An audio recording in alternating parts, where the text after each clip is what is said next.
So, Tansri, Okay. thank you again for taking the time. And Okay. these are remarkable times.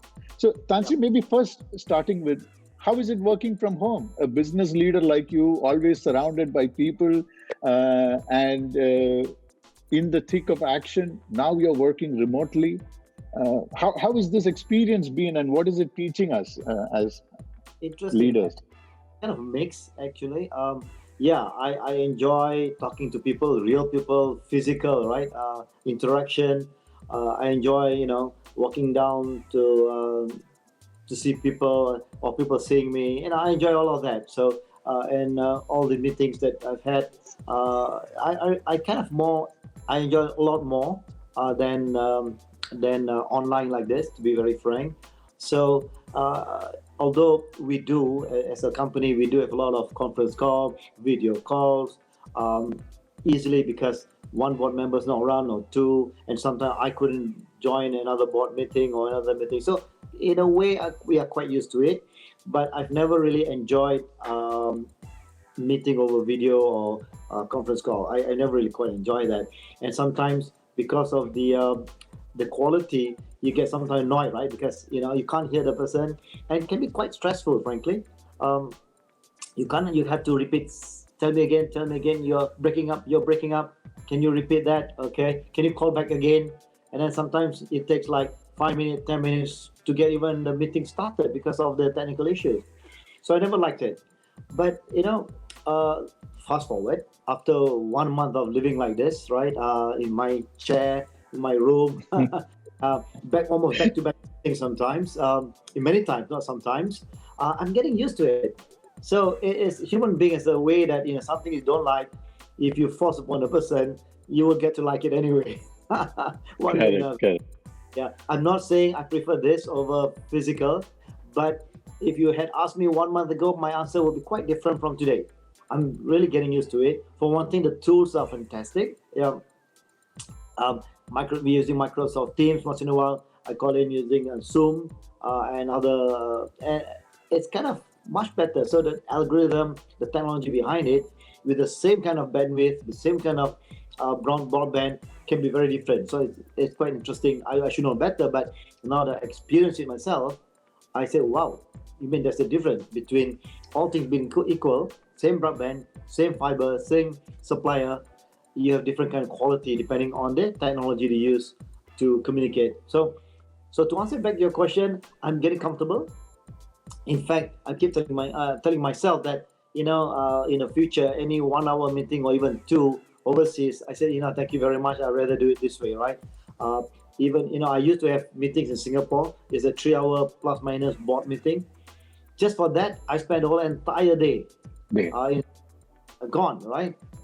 When I come back like 4 o'clock, 5 o'clock because of the flight, because of so many other things, um, I don't have to do it anymore. I think I will be very reluctant now to go for a short meeting overseas anyway. But then again, I keep reminding myself, nothing beats physical interaction where you can even observe people, you can feel it, right? The feel is different. You can go down to the ground. On the way up, you see a couple of people. You ask how are you, and so therefore it's going to go. I can see the evolution of right now. I'm 95% physical, 5% virtual. Probably that will change to maybe 70-30 or 60-40 or thereabouts. How will it change? Yeah. How will it change Axiata as a company, you think? Will you change anything moving forward in how the company will operate? Because from this experience and from your personal experience, you see, man, there could so much we could do more collaboratively. Yeah, the answer is yes. Coincidentally, we've discussed this last 2 days ago or 3 days ago. In our we do have our daily meeting on COVID-19, and we discuss the people, any news about people, any impact of business, and so on and so forth. But we kind of discussed 3 days ago that hey, you know what, how will the new norm happen, right? How will it evolve into? And there are two school of thoughts, right? One say that wow, there's a new norm, and there's another school of thought that yeah, people go back to where they used to be doing, right? Uh, Obviously now people are slanting towards the new norm. my thinking is that there will be kind of a hybrid in between. People do get back to where they used to, but obviously there will be a change. So to answer your question again, for us, we discussed this, that we discussed the possibility of maybe working from home become a feature in our day-to-day life. We might be more flexible than ever before to everyone, to our employees, and all our meetings abroad. We might kind of curtail it to say, if it's less than X hours, just do it, remotely, and so on. And then the other part of it, which is people don't quite realize, and we took it for granted, we can do many of this with very little impact. In fact, the impact to Axiata as a corporate center is about only 10% productive, less productive, so 90% productive. The rest of the opcos are only 80%, only because there are field services probably about 50% productive. Okay, you got to go out, you can't go out, right? But the non-field services, right, the backroom operation of the operating companies, probably around 80 to 90%. So, crudely speaking, we are about 80% productive now. But when we take it for granted compared to many other companies, because a lot of our files are online in a cloud somewhere. I can access so many things in a cloud, or if not personally, I give a call to my colleagues who have the information almost always in a cloud somewhere, right? So now then back to your question, but our filing system is not perfect, right? So imagine we have a nice filing system, almost mirror imaging the physical world. This is HR file, this is file of my employee called Ali, and this is my finance 2017 numbers, this is my operating number, this is Cellcom, this is Excel. I can easily, I don't need to go to the office maybe, except for the interaction again. So that is a realization of how important not just having online system like cloud, in the cloud, but some kind of more organized manner, which people take for granted. Correct. And how is the network respond? Firstly, do you see a change in the network demand, in the demand on your network? How is the network responding to this across the region? Are there any specific trends or issues or challenges or growth that you see? Right. Well, I guess during the lockdown or partial lockdown and slightly post lockdown is going to be different from 6 months, 9 months from now. Let me segregate that, right? So let's talk about during this period and maybe not too long after this period. So there's a change, and in fact, it's so consistent everywhere. I've attended the World Bank discussion / GSMA. I've attended BCG session. I've attended a few other sessions. I've read many also. The it's almost globally that has changed. One is that, of course, there's a traffic surge. Obviously, in our case, it's about from 15 to 30% surge, also to 40% surge, right? Total traffic. So that put a bit of pressure on us, right? Now the second part is the interest, which is again obvious. The topography or the pattern has changed from to residential compared to businesses during the day, right? And of course, during night time is residential, no change. The third one is the peak period. Used to be after 6, 7 and go up, right? And now it's almost flat. In fact, argue slightly in Malaysia, for example, it varies country by country, but not much different. The peak used to be in probably around 7, 8 to 10 or 11, right? Now it's actually between 12 to 4 around. Again, it varies day by day, but just to give you a feel, the peak. But it used to be the graph like that, and then it's towards after dinner you can see a bit minor surge. Now it's almost flat, but maybe more towards the afternoon, and then of course still after 8 or 9 will slightly surge, but it's a flatter curve compared to before. So that's another change. Application also changed, right? uh, more and more WhatsApp than ever. I don't know about you. I'm overwhelmed with emails and WhatsApp more than ever before. Uh, and But one thing interesting, in they're not supposed to. It's supposed, in theory, supposed to be the same. Netflix and videos all gone up too. Now that, on a lighter side, say on a brighter and lighter side, say people are enjoying watching videos during office hours. It's pretty obvious, right? Yeah. Netflix during time. Now Mm. maybe YouTube during daytime, yeah, okay, people during breaks or whatever. Netflix 2 hour movie during daytime. So, but it's okay. We but that's Mm. the changes of the application. So yeah, we are observing all these changes. And how is the now? Was the network? Did you have enough capacity on the network? Is it an issue? How is, how are you preparing, or for such an eventuality moving forward from a network standpoint? Touch wood, all our operations network has been resilient, with zero or no impact, because we have a bit of capacity, but we are accelerating some. Uh, Almost every opco we accelerated the second quarter into the first quarter at the beginning, and now we're trying to accelerate third quarter to second quarter. But the problem is that if it's permanent change, it's worth it. But it's a temporary change, 6 months, 9 months from now. And then what do we do to reconfigure the network, right? So we upgraded, let's say, in the rural areas or suburb areas where people are going back to the homes, and then suddenly now, 9 months later, they're going back to the office. So to resolve that problem, we worked out with, because network can be upgraded. In most cases, you need to upgrade physically, but there's a 20, 30, 40% can be upgraded by software. So the software component we have arranged with the vendors to allow us to just upgrade. That can be done almost instantly. That's why we can manage it. But of course, there's a point that we have to upgrade, and we're trying to accelerate. It's not so easy, as you know. In Malaysia, for example, there are roadblocks and hassle going to the police, prove a document that you have to upgrade, and landlord doesn't allow you to come in despite a document saying that you are allowed to. So it's a bit of hassle.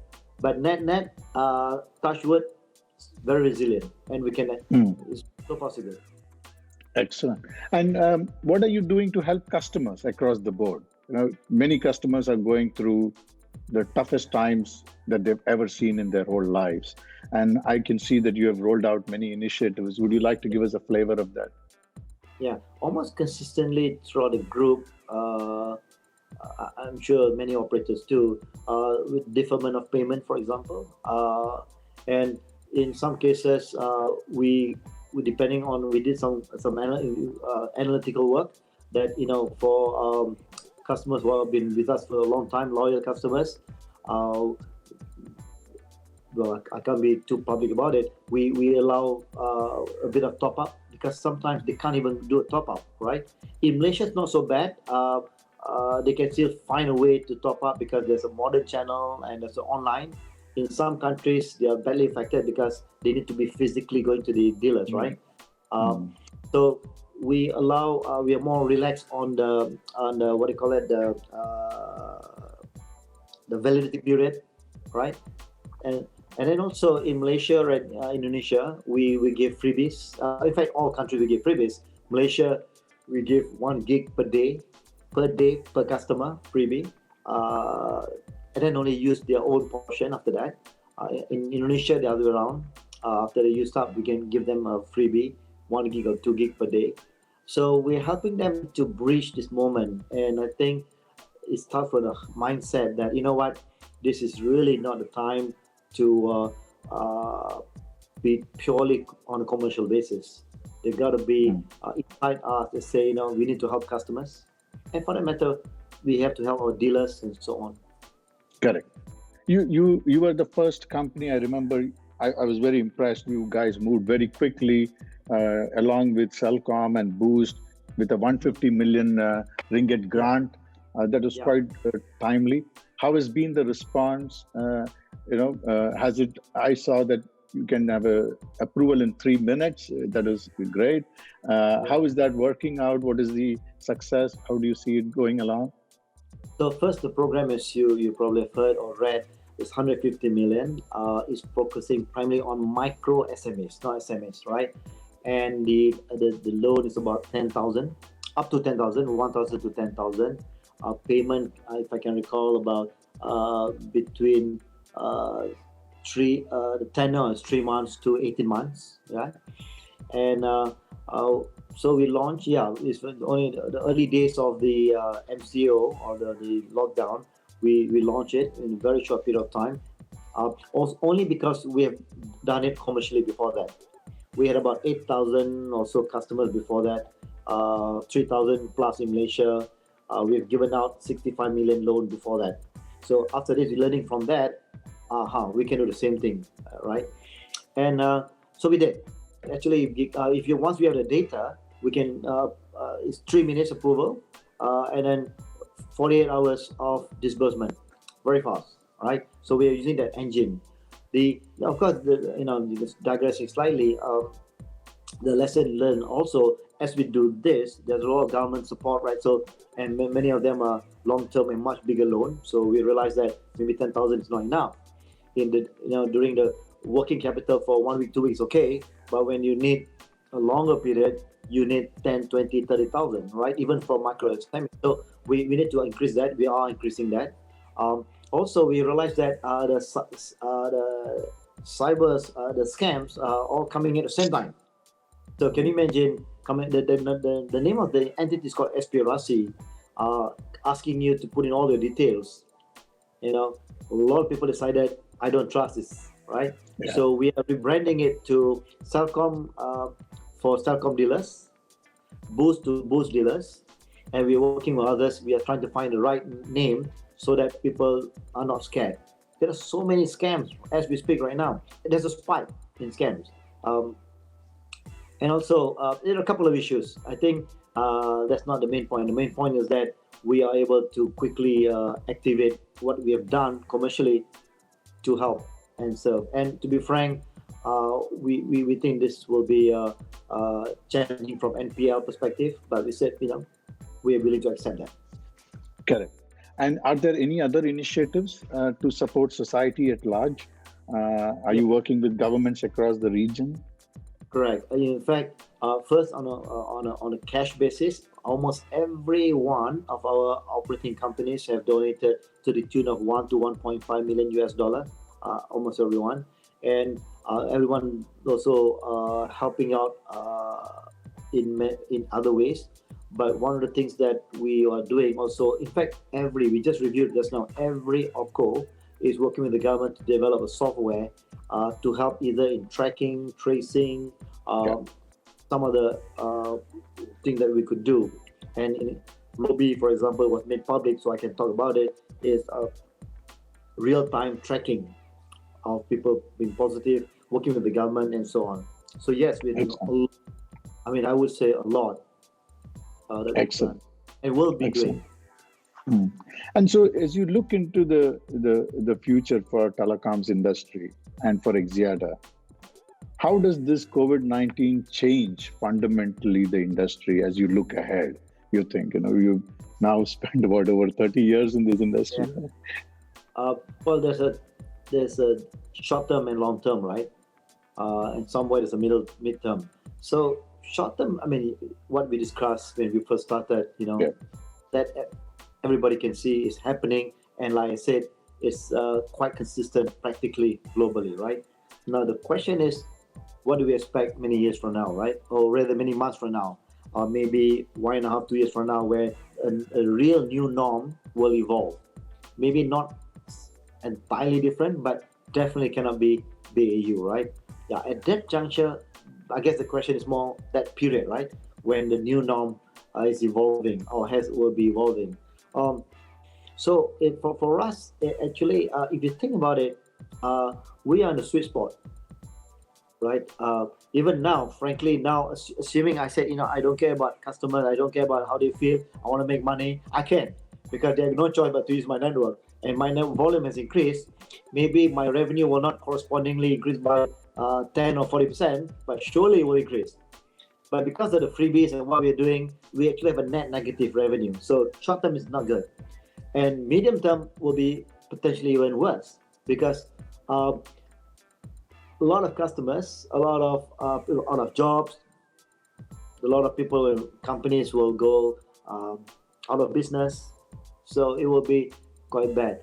But now then you think about longer period. Wait a minute. This is, as you know, more than I do, I'm sure you've done research.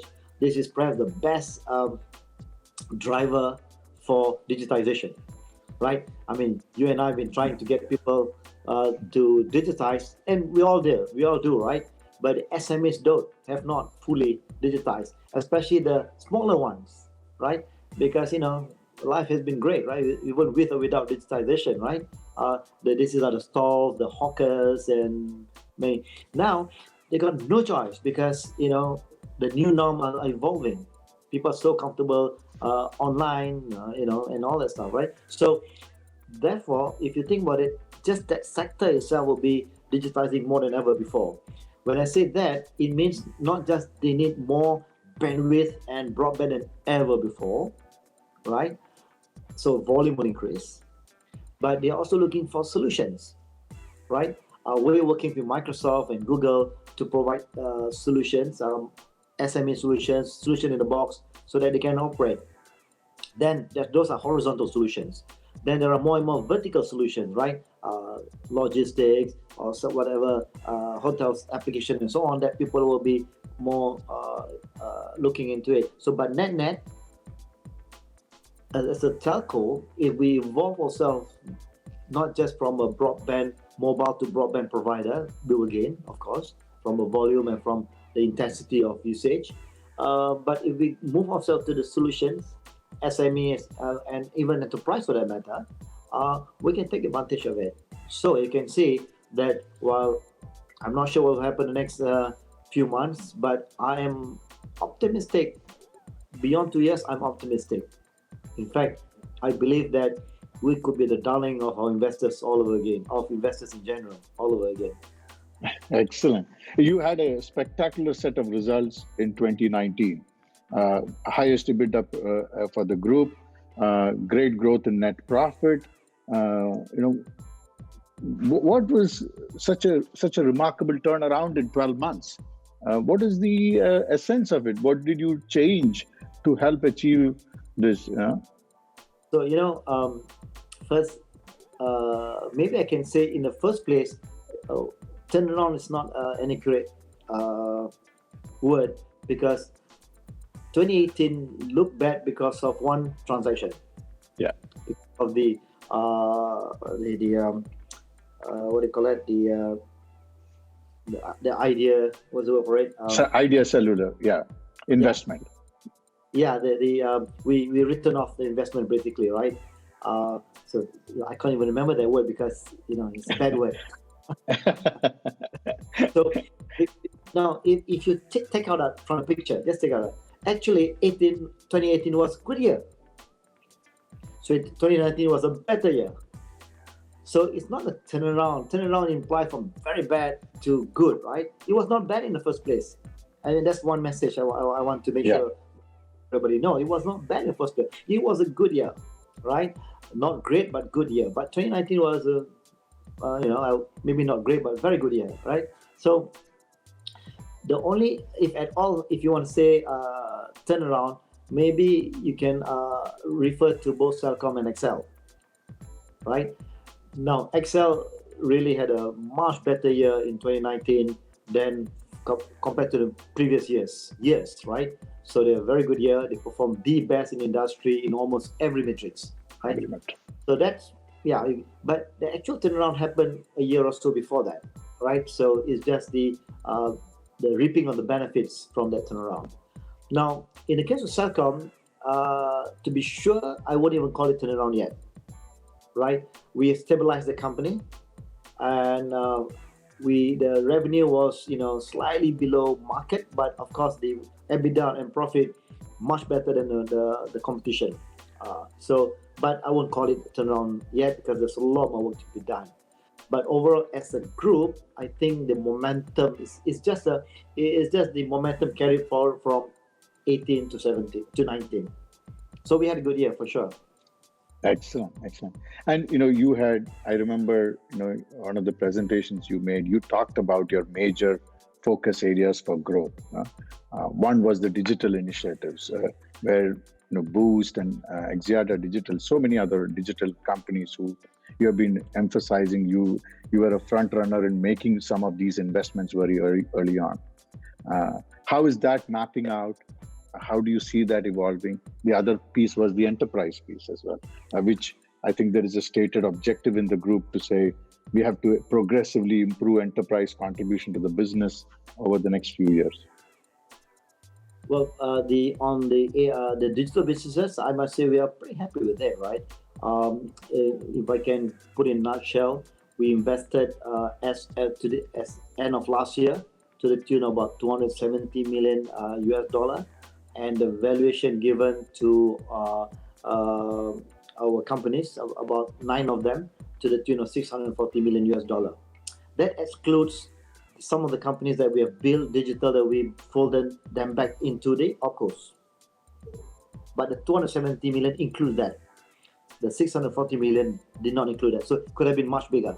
But I'm just stating that group, about 9 companies.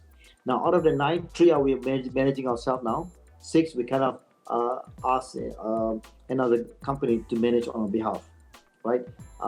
Where we are just now pure investor rather.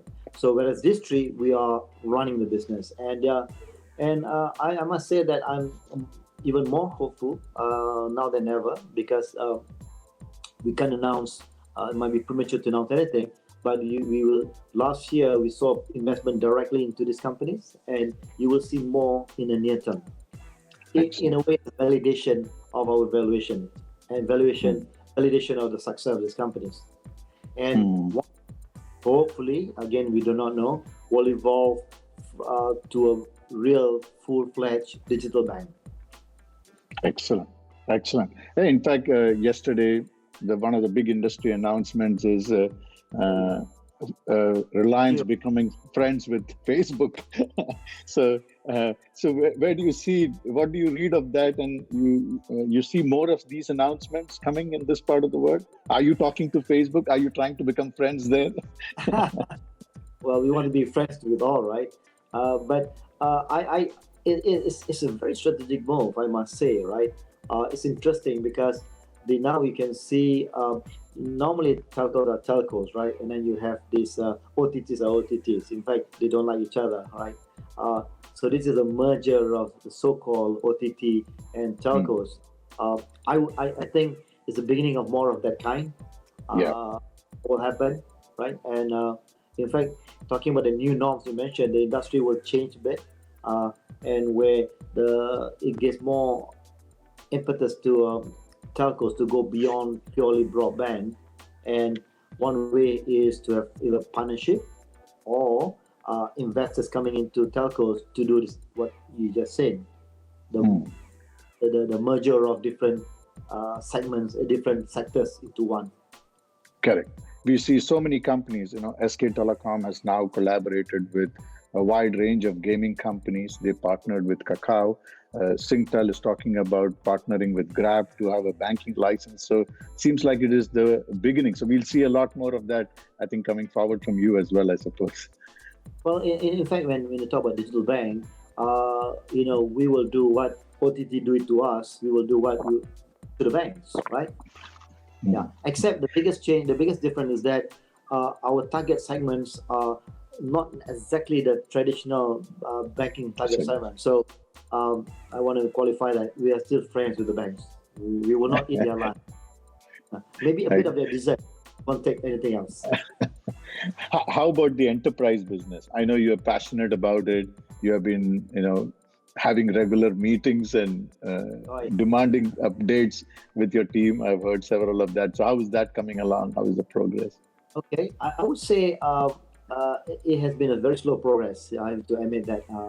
So 17 was very slow, 18 was slow, but 19 was good, maybe okay, right? We grew 7% only. Overall, we grew 5%, but enterprise 7%.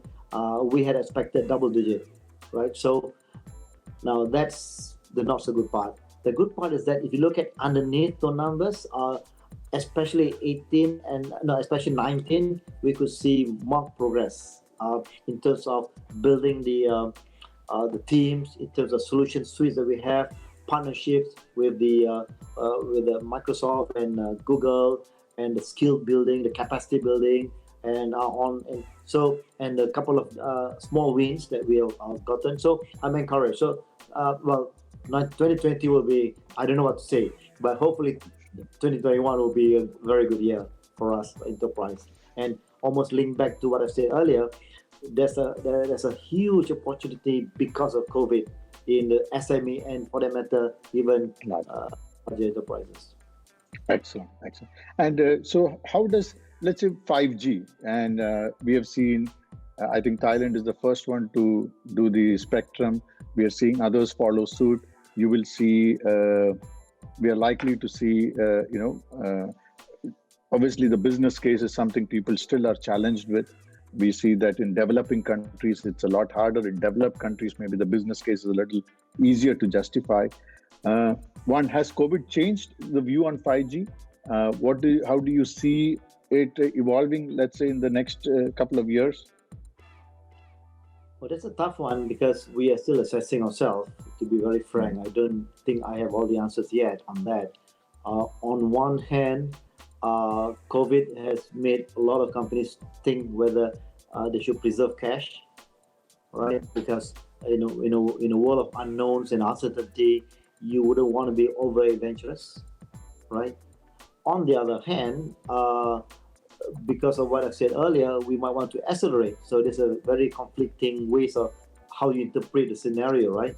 So for us, in terms of 4G, we are generally accelerating rather than preserving our cash, right? Because we think both from a customer support standpoint, society, and also for our own good, we have to do that, right?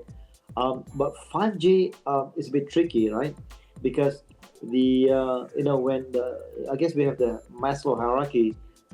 Survival is more important than the fancy applications that people might want to develop. So, on one hand, it might just slow down the 5G, right? On the other hand, there's another view that let's look that as a possible catalyst for rebound. Yeah. So what I just said is not what I've decided what to do or know what to do yet. It's just a consideration that we have in mind that we are trying. These are the variables we are playing with, right? You always have two sides of the coin. Shall you be aggressive and take advantage and prepare for a rebound, or shall you say, "Oh wow, you never know what's going to. The liquidity might not be there, cash might not be there, free cash flow might be affected. Let's conserve cash." So Excellent. Thank you very much. I think that was so broad ranging. I want to just take the last 10 minutes and maybe take a little bit of a perspective from you on your career. You spent over 3.5 decades in telecoms, is it? In IT, 16 years, telecom, 23 years to be precise. Okay, so 4 decades. So when you went for your first job in IT, did you ever think you will have this success and be the group CEO of a company with operations? Did you start with that aspiration to get this success? On the contrary, when I started, I spent 5 years as a system engineer, more of a technical line rather than marketing or sales. And I vowed to myself, I remember I was interviewed by sales manager. I said, "Why sales manager? There's a last profession. I want to be a technical guy. I don't want to talk to human beings as much as possible, right? Because when I enter one, I get one, I'm happy, right? I can predict what will happen." So no, not at all. Forget about being a group CEO, forget about CEO, forget about business or sales. I wanted to be a technical specialist. So never crossed my mind. Now telecoms is not necessarily attracting the best of talent. The best of talent is doing their own startup, or they want to work for the digital companies like Grab, etc. So, what do let's say, what is your advice to, maybe the opcos, maybe to even people, young people who are looking at building careers?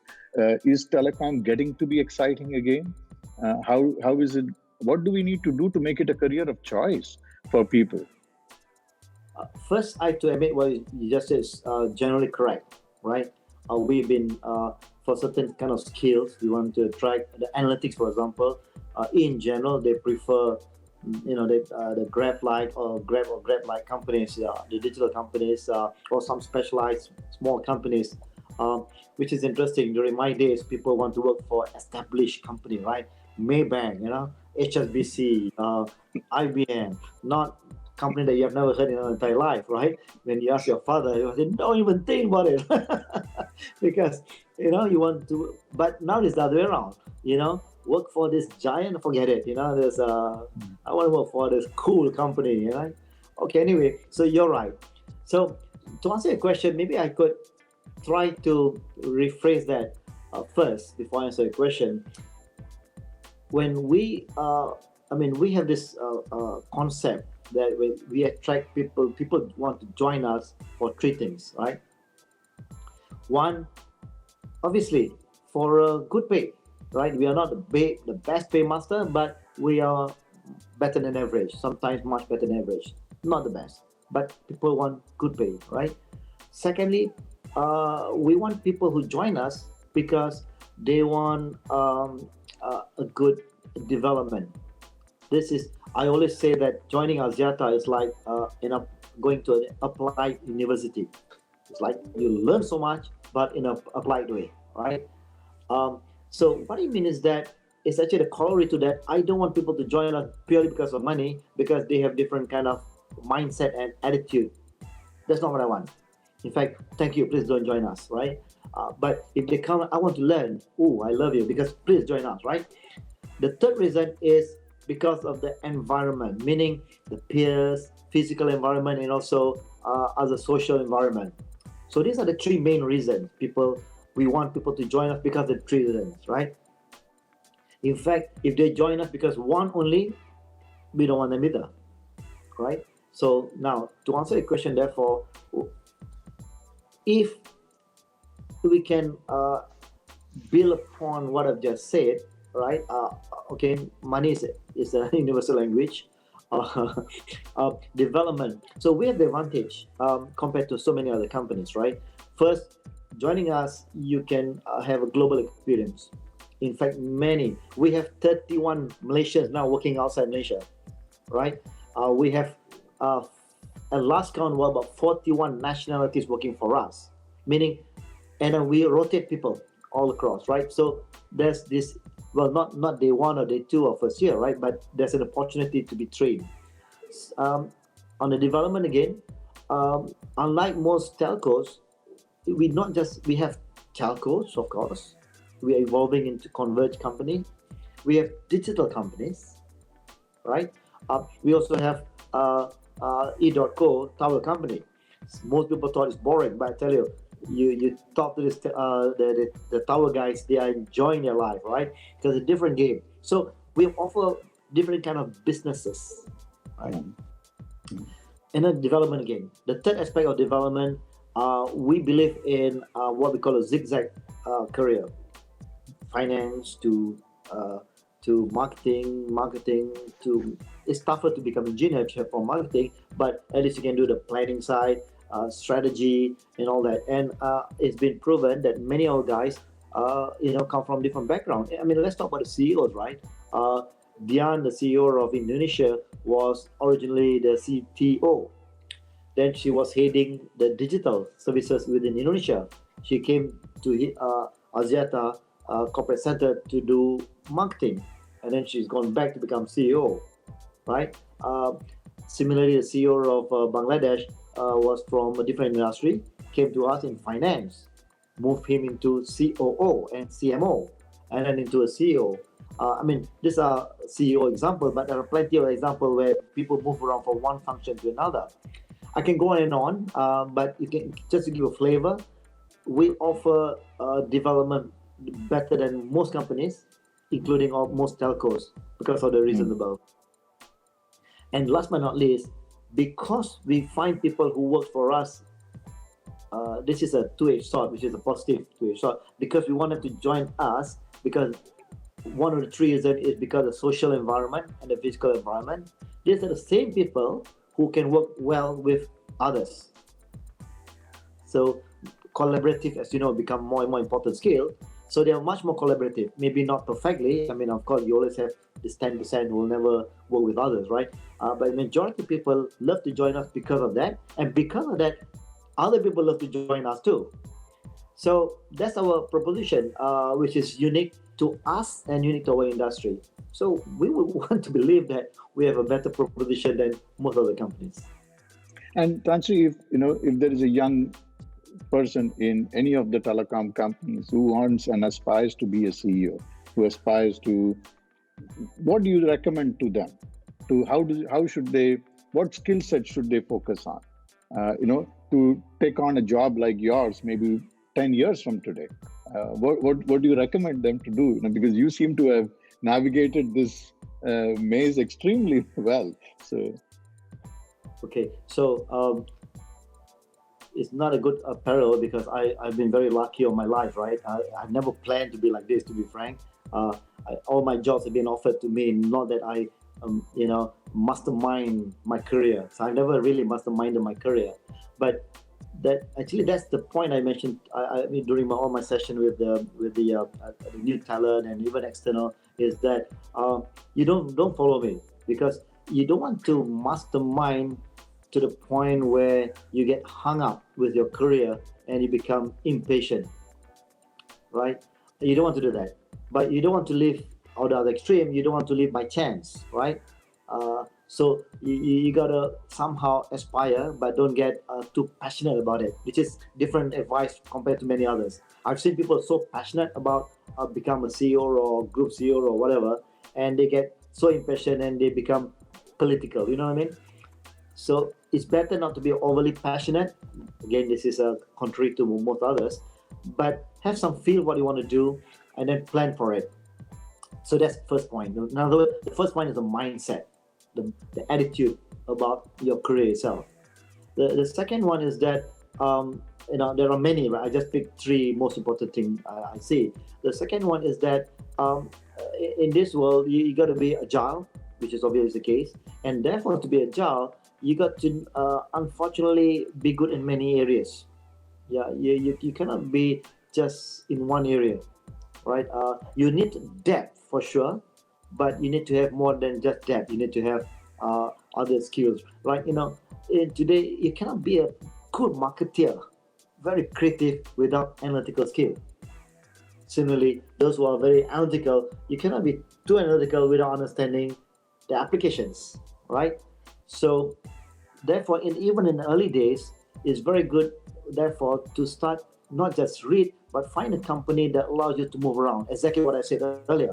Allow you that, and promote, not just allow, promote people moving from one function to another function, from sales to marketing, from marketing to maybe planning to strategy, and back to hit marketing, and maybe a bit of finance, corporate finance, and move around, because then you become, by that will build agility in your capability, right? And I guess the third one is with regards to digital, kind of related to the second, and you can't help it, right? This world is all digital. So right in early days, no matter what function, is to think. When I say digital, it includes analytics, to really brush up the skill on digital analytics. That to me is the one of the most important tools. In fact, us as a company, we want it to be our major differentiator. We're looking for people like that. So, in other words, even if you are, to answer your question, therefore, if I can summarize, if you want to be a CEO, not too passionate about it, but work towards it, plan, but not over planning for it, right? You have to prove yourself. Second is to get a good grasp of many areas with a depth, and last, build that digital skill. Can you imagine a CEO with that kind of background? you'll be a good CEO. Excellent. And Tansri, what an incredible career. What next? I'm sure there is another 20, 25 years of. I can see you're already part of the economic committee advising the Prime Minister. Where do you see? I'm. I wrote in a piece of that in 2019. Maybe Bill Gates made a huge transition from being a corporate leader now to being recognized globally as a philanthropist. I can see you're slowly beginning to move in some other direction. Is there anything you want? Where are you heading next? Yeah. Well, okay. First, I have to correct you on a EAC. I'm just one of the many, many members. So, hopefully that one liner that he listened to me, but I'm not the advisor or the main advisor. But to be frank with you, I've not really thought through what I want to do after my retirement this year. I'm so engrossed with so many things like COVID-19, running my business, BAU, right? Then it's COVID, then we have this EAC and all the related things going on. It's been pretty tough. But also there's something I want to have a break before I decide what I want to do. But one thing for sure, I do not think I want a full-time career after this. That's all I can say. Yeah, I rather do something that where I have more control over my own time. Excellent. I do. Sorry. Now, what I want to do, I don't really know.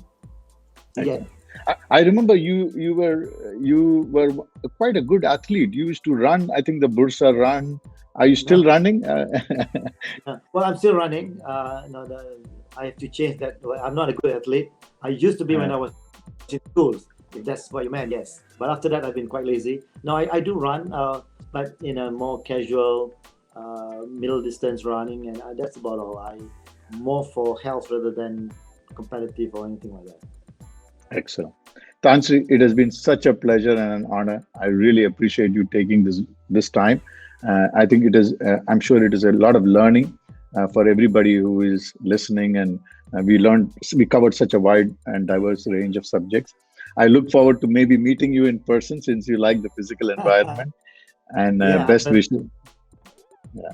And best wishes to you and your team and your family for incredible success and happiness in everything you do. And look forward to seeing you again. So, well, thank you very much. Thanks for your time. Thanks for this interview. I enjoy myself, and good to see you again.